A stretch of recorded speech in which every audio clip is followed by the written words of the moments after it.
Hey everyone, welcome back to my channel. তো আজকে আমি তোমাদের সঙ্গে যে ভিডিওটা শেয়ার করছি, ছোট্ট একটা ভিডিও। সেটা হচ্ছে আগের দিন যে ভিডিওটা আমি শেয়ার করেছিলাম বিয়ের, আজ হচ্ছে তারই রিসেপশন। তো সবাই এখানে কনেযাত্রী চলে এসেছে আর আমরা তিনজনে আলাদাভাবে এসেছি।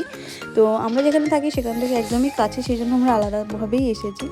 আর আমরা ঢুকে পড়েছি এখন, এই যে দেখতেই পাচ্ছ। প্রথমে বুঝতে পারছিলাম না আদৌ কি এটাই হবে, এসেই যাচ্ছি, শেষ আর হচ্ছে না রাস্তা। তারপরে দেখলাম যে হ্যাঁ এটাই। তারপরে ঢুকে পড়ি আমরা, আর এখানে এই যে মাম দিদি আর রায় দিদিকে পেয়ে গেছে। আর এই যে হচ্ছে তারা আগের দিন যে বর আর কনেকে তোমরা দেখেছিলে, আজকে দেখো কেমন লাগছে ওদেরকে। আর এই যে আমরা হচ্ছে হুল্লোড় পার্টি, সবাই এখন স্টেজে উঠেছি একটা ফটো তুলবো বলে। স্টেজ তো আর ধরে না, ক্যামেরাম্যানও নিতে পারছে না ওর ক্যামেরায়। যাই হোক, সবাই ছোট মানে একটু বসে, যারা ছোট আছে তারা বসে নিল আর কি। তারপরে আমরা একটা ফটো তুলে নিলাম ওদের ক্যামেরাতে সবাই। এদিকে তাকাও, স্মাইল প্লিজ। Good shot.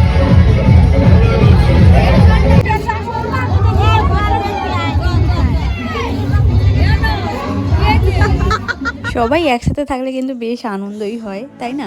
আর তারপর এখন আমরা চলে আসি এখানে ফুচকা খেতে। এখানে ফুচকা আর চিকেন পকোড়া, কফি এসব ছিল সম্ভবত। তো ওগুলো তো আমরা যাইনি, এই ফুচকা খাবো বলে এসেছিলাম। দেখলাম প্রচণ্ড ভিড়, মানে ঠিক মেলার মতো ভিড় ছিল। সেই জন্য আর এটাকে অ্যাভয়েড করে চলে গেলাম আবার ঘরের দিকে। ঘরে গিয়ে ওদের একটু ঘরে ঢুকলাম আর কি, মানে ওরা যেখানে থাকে আর কি, ওদের ঘর। তো সেখানে গিয়ে ওই মাসিমা আর কি একটু ঘরটা ঘুরে আমাদেরকে দেখালেন।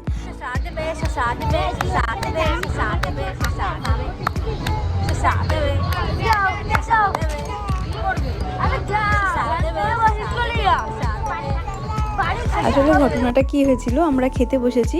তো আমাদের আগে যারা বসেছিলেন প্লেটে শশা ছিল, আর ছোটোটা শশা খুব ভালো খাই, সেটাই আর কি বলছিলাম। তারপরে খাবার এখানে দিয়ে গেছে। তো প্রথমেই ছিল একটা চিকেন সাটে, সালাড, সস। তারপরে ছিল তোমার ওই কুলচা টাইপের, খুব ভালো করেছিল কুলচাটা। মানে প্রতিটা রান্নাই ওদের ভালো হয়েছিল। সঙ্গে ছিল চানা মশলা। তারপরে ছিল প্লেন রাইস, তার সঙ্গে মুগ ডাল, আলু ভাজা। তো তারপরে দিয়েছিল আলু পটল আর চিংড়ির একটা তরকারি, মানে যেটা হয় না আলু পটল চিংড়ি, সেটা। তো চিংড়িটা আমি খুঁজেই পাচ্ছিলাম না যে কোথায় আছে। তারপরে বর আমাকে খুঁজে দিল, এই দেখো চিংড়ি। আর সঙ্গে দিয়েছিল তোমার ফ্রাইড রাইস, তার সাথে ছিল চিকেনের একটা দারুণ লেগ পিস পেয়েছিলাম, বাবাইও পেয়েছিল। তো দুজন, এই যে পাই আর শানু আমাদের সামনে বসেছিল, মানে আমাদের টেবিলে।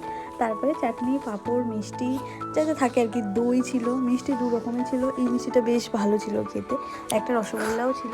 তারপরে এই যে সব খাওয়া পর্ব শেষ, আর এই যে পেছনের টেবিলে মাম, দিদি আর বোন আর ফ্যান বসেছিল। তো খাওয়া দাওয়া করে নিয়ে আমরা বেরিয়ে পড়ি আর কি, মানে বাড়ির উদ্দেশ্যে। তো তারপরে দেখি রাস্তায় বেরিয়ে ওরা এখন ফটোশ্যুট করছে, এখানে নাচ গান চলছে। তারপরে একটুখানি দাঁড়িয়ে দেখলাম, তারপরে বাড়ি চলে গেলাম। তো এই ভিডিওটা কেমন লাগলো কমেন্ট করে জানিও। আবার আসছে নতুন একটা ভিডিও, সঙ্গে থেকো, ভালো থেকো।